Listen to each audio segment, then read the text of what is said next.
Okay, the slice concept, like tosser, it wasn't necessarily featured a whole lot, about one per game or so, but it was fairly successful.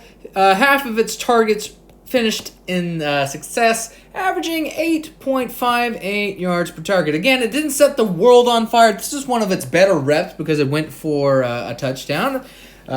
Pretty good gain after the catch by Juwan Jennings. But again, it's a fairly rudimentary concept. It's just an out route paired with a vertical.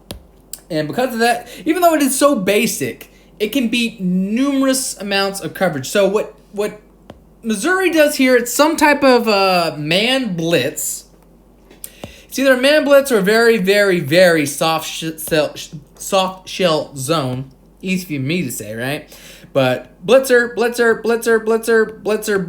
but our nose tackle is going to drop off and settle in the middle of the zone. Everybody else kind of sagging man coverage. Because it's sagging man coverage, it's a very easy completion towards that out route, right? On the other side of the formation, we have a slot fade with the hitch.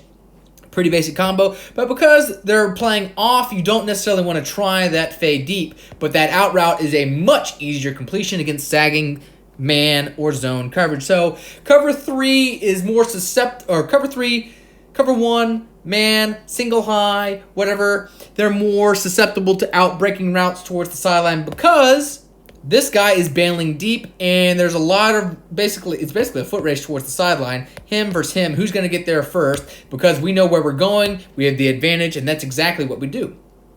You can see right here, he's already on his heels. He's afraid of Juwan Jennings because, I mean, look, if he breaks towards the inside, there's no help except for this guy. And, of course, that guy's not going to drop back and rob that route. So he has the guy on skates. So just a quick little pitch and catch, and then he just makes a miss after the catch and it's an easy score.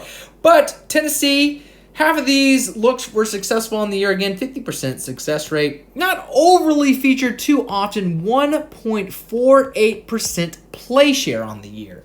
Tennessee used this in mirror concept, so both sides of the formation. Max protection, so if we had an extra blocker, out route.